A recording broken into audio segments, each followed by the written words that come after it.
लगातार जिस खबर पर पूरे देश की निगाहें बनी हुई हैं, चीनी सैनिकों के साथ LAC पर भारतीय सेना के जवानों की हुई झड़प को लेकर बड़ी खबर सामने आई है। इस झड़प में भारतीय सेना के 20 जवान शहीद हुए। सेना ने इसकी पुष्टि भी कर दी है। उधर इससे पहले आपको बता दें कि एक अधिकारी समेत 3 जवानों के शहीद होने की पुष्टि हालांकि की गई थी, लेकिन लद्दाख के गलवान घाटी में हुई इस झड़प में सेना के 17 और जवान भी शहीद हुए। ये देश के लिए सबसे दर्दनाक, सबसे दुखद खबर कल सामने आई और शाम होते होते इस खबर की पुष्टि भी हो गई कि कुल मिलाकर के हमने अपने 20 जवानों को गंवा दिया है चीन की इस हिंसा में। समाचार एजेंसी ANI के हवाले से झड़प के दौरान चीनी सेना के 43 सैनिकों के भी हताहत होने की खबर है। इनमें से कुछ की मौत हुई है तो कुछ जख्मी हुए हैं। कुल मिलाकर के 43 जिनको क्षति पहुंची है चीनी सेना के जवान। इस खबर पर हम आगे चर्चा भी करेंगे, इस मुद्दे पर विस्तार से बातचीत करेंगे कि अब भारत का अगला कदम क्या हो सकता है। कल आपको बता दें CCS की बैठक हुई और उसके बाद प्रधानमंत्री नरेंद्र मोदी ने खुद गृह मंत्री अमित शाह के साथ अलग से एक बैठक की। क्या तय किया गया है, अब भारत यहां से आगे कैसे बढ़ेगा, ये तमाम बहुत महत्वपूर्ण पहलू हैं जिन पर विचार भारत सरकार कर रही है। कूटनीतिक स्तर पर और राजनयिक स्तर पर भी इन तमाम मसलों पर बातचीत जारी है और चीन का तोड़ ढूंढने की कोशिश हो रही है।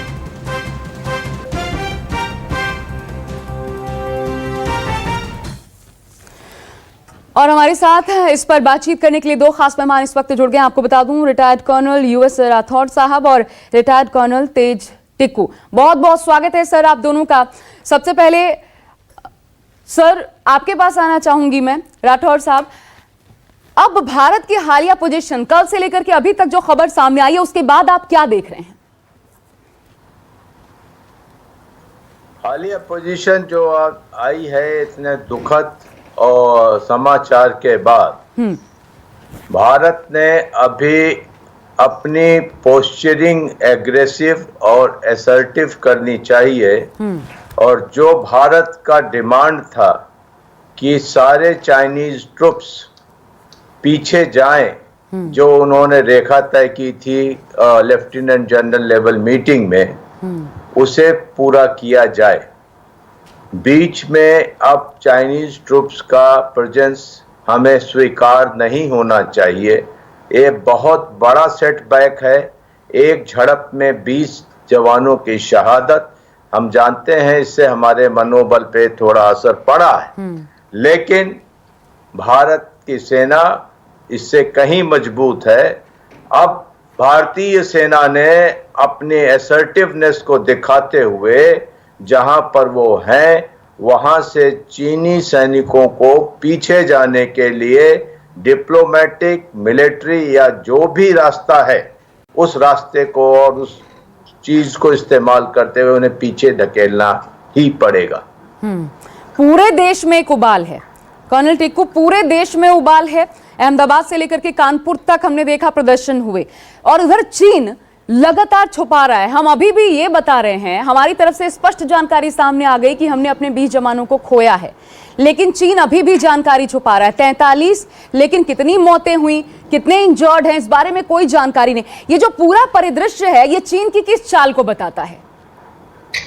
देखिए, सबसे पहले तो हमें ये बात स्वीकार करनी पड़ेगी कि हम चाइना से लड़ रहे हैं और चाइना बाकी देशों के तरफ नहीं है, क्योंकि एक बहुत ही स्ट्रिक्ट सिस्टम है वहाँ का। कम्युनिस्ट पार्टी रूल कर रही है, तो फ्री मीडिया है नहीं, तो आपको खबर मिलने में ही एक तो बहुत टाइम लगेगा और उस खबर का भी जो है एक डिसइंफॉर्मेशन कैंपेन का एक भाग होता है। तो ये हमें मान के चलना पड़ेगा कि जब हमारी कैजुअलिटीज तो पूरे विश्व में पता चलेंगी, क्योंकि फ्री मीडिया है तो एकदम से पता चल जाता है। लेकिन चाइना के बारे में आपको इंफॉर्मेशन जो है बहुत देर के बाद मिलेगी और वो भी बिल्कुल ठीक नहीं होगी, मतलब खबर स्टिक नहीं होगी, वो बिल्कुल एक डिसइंफॉर्मेशन प्रोपेगेंडा का एक कैंपेन होगा। तो हमें ये बात स्वीकार करके चलना पड़ेगा। जहां तक हमारे ऑप्शंस का अब ताल्लुक है, जैसे कर्नल साहब ने बताया कि इंडिया के पास एक्चुअली ये इतनी ज्यादा कैजुअलिटीज हुई हैं और स्कफल इतना बड़ा हुआ है कि इतनी सारी कैजुअलिटीज हमारी तरफ से भी और चाइना की तरफ से भी हम मानते हुआ ही होगा, इतनी नहीं हुई होंगी, उतनी तकरीबन तो हुई होंगी जितनी हमारी हुई है, तो मामला इतना छोटा नहीं है अभी ये। तो हमारे पास एक्चुअली ऑप्शन इन्होंने लिमिट कर दी है, क्योंकि अगर जब तक बातचीत हो रही थी, जब तक कैजुअलिटी नहीं हो रही थी, जब तक कोई अर्थात नहीं हो रहा था, कोई मारा नहीं जाता था, तब तक तो आप बातचीत कर सकते हैं, क्योंकि आप देश की भावनाओं को, खासकर एक डेमोक्रेटिक सिस्टम है, उसको मैनेज कर सकते हैं। लेकिन अब प्रॉब्लम ये है कि एक ओपन सोसाइटी में इसका जवाब देना आपको जरूरी बनता है और ऑप्शन भी लिमिटेड हो गए हैं। तो मैं मानता हूं कि गवर्नमेंट ऑफ इंडिया ने बहुत हार्ड स्टैंड लेना पड़ेगा और जहां वो आए हैं 1500 मीटर अंदर आए हैं गलवान घाटी में, उनको वापस जाना पड़ेगा और ये एक कंडीशन होनी चाहिए।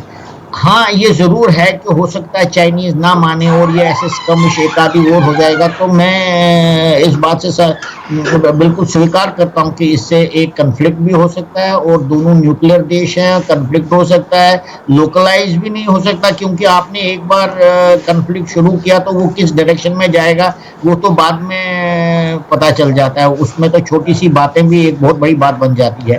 तो मुझे लगता है कि इंडिया को हर प्रकार से तैयार रहना पड़ेगा और उनकी तो ये पहली कंडीशन होनी चाहिए कि आप जितना अंदर आए हो गलवान घाटी में, आप अपनी जगह वापस चले जाइए, स्टेटस को एंटी बरकरार कीजिए और उसके लिए जो भी कार्रवाई करनी पड़ेगी, वो फौजी कार्रवाई है, डिप्लोमेटिक लेवल पर है, पॉलिटिकल लेवल पर है, वो इंडिया को करनी पड़ेगी। बिल्कुल, ये और बहुत संयम के साथ हमें इस वक्त काम लेने की, धैर्य के साथ काम लेने की जरूरत है, लेकिन सख्त संदेश भी चीन को देना होगा। अब किस तरीके से किया जाएगा? ये लगातार बैठकों का दौर कल पूरे दिन भर चला है। इधर इस बीच सर मैं आप लोगों के पास आऊं, इससे पहले खबर भी है कि लद्दाख के गलवान घाटी में LAC पर भारत और चीन के सैनिकों के बीच हुई झड़प के बाद वहां चीन के हेलीकॉप्टर देखे जाने की खबर है। इस झड़प में चीन को भी काफी नुकसान पहुंचने की खबर सामने आ ही चुकी है। उसके 43 सैनिकों के हताहत होने की खबर है। सूत्रों के मुताबिक झड़प के दौरान अपने मारे गए और घायल सैनिकों को ले जाने के लिए चीन के हेलीकॉप्टर्स वहां पर पहुंचे हुए थे। हालांकि फाइल तस्वीर हम आपको दिखा रहे हैं, लेकिन देखिए चीनी हेलीकॉप्टर्स वहां पर इसके बाद देखे गए।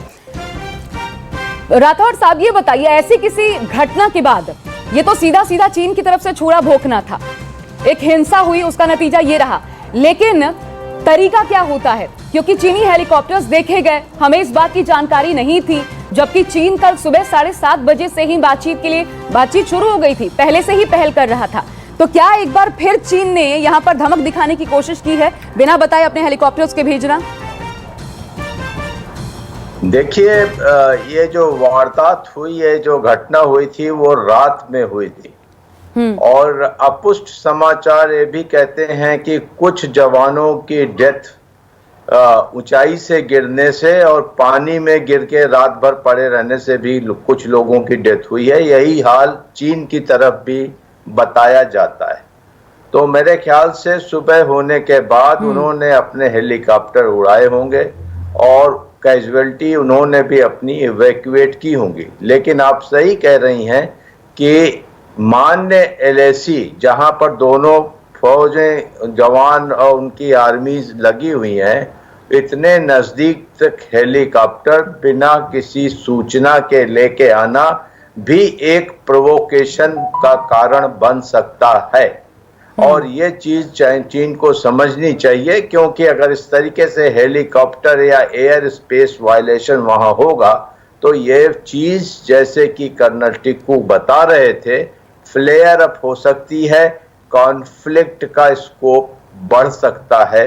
दोनों पक्षों को अभी इसे सुलझाना बहुत जरूरी है। वहां स्ट्रैटेजिकली सर, कर्नल टिक्कू जी, वहां स्ट्रैटेजिकली हम हैंडल कैसे करें सर? आप मेरे से पूछ रहे हैं? जी जी जी।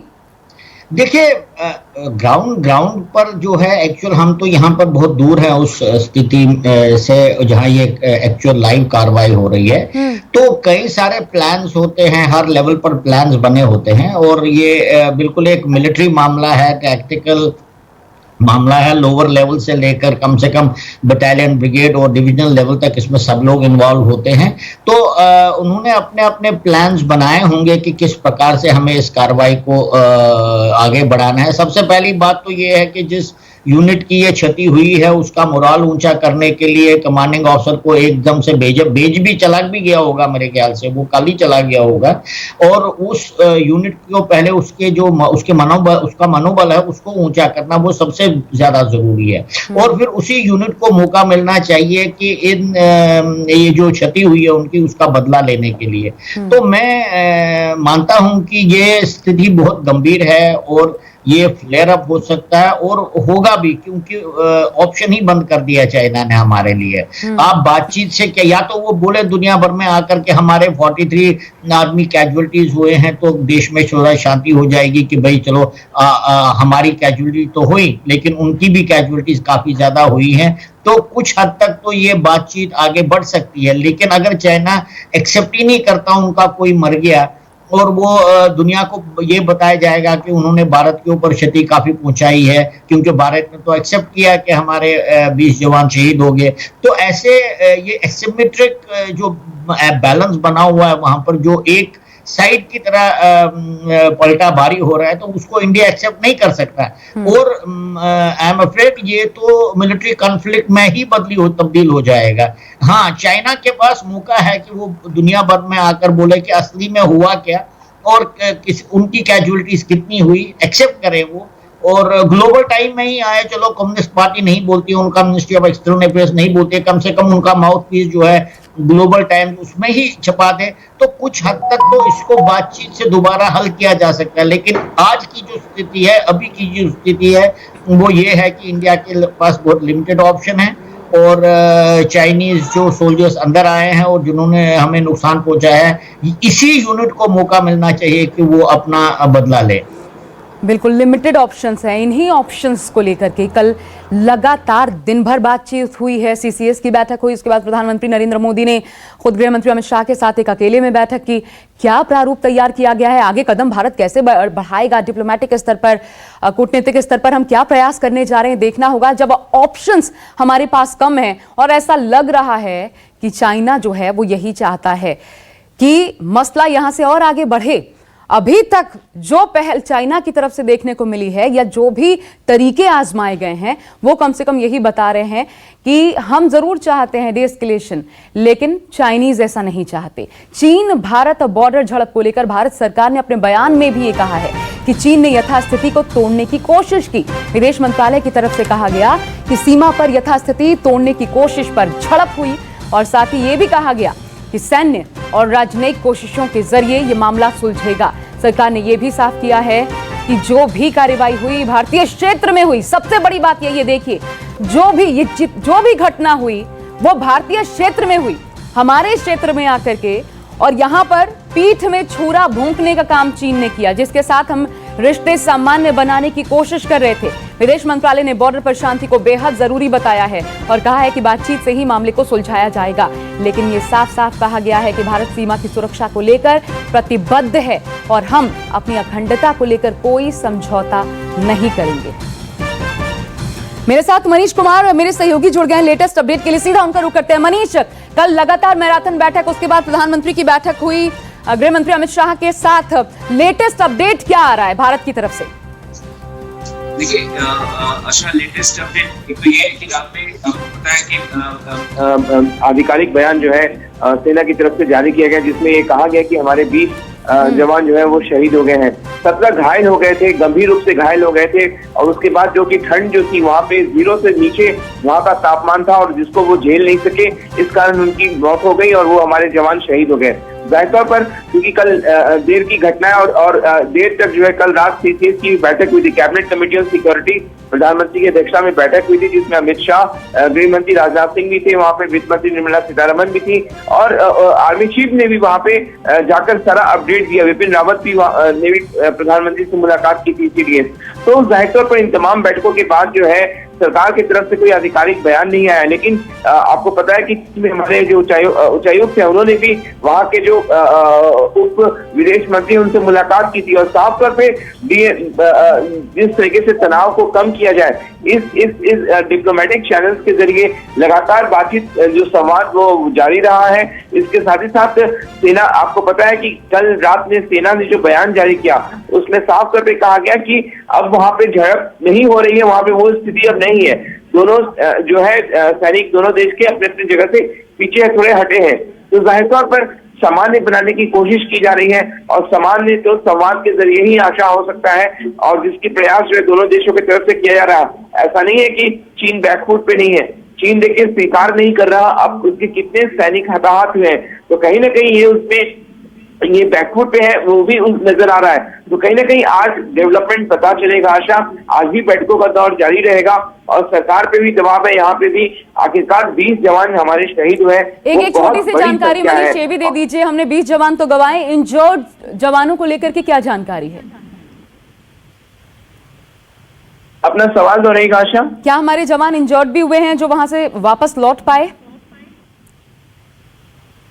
देखिए अभी तक सेना की तरफ से आधिकारिक जो है कोई बयान जारी नहीं किया गया है।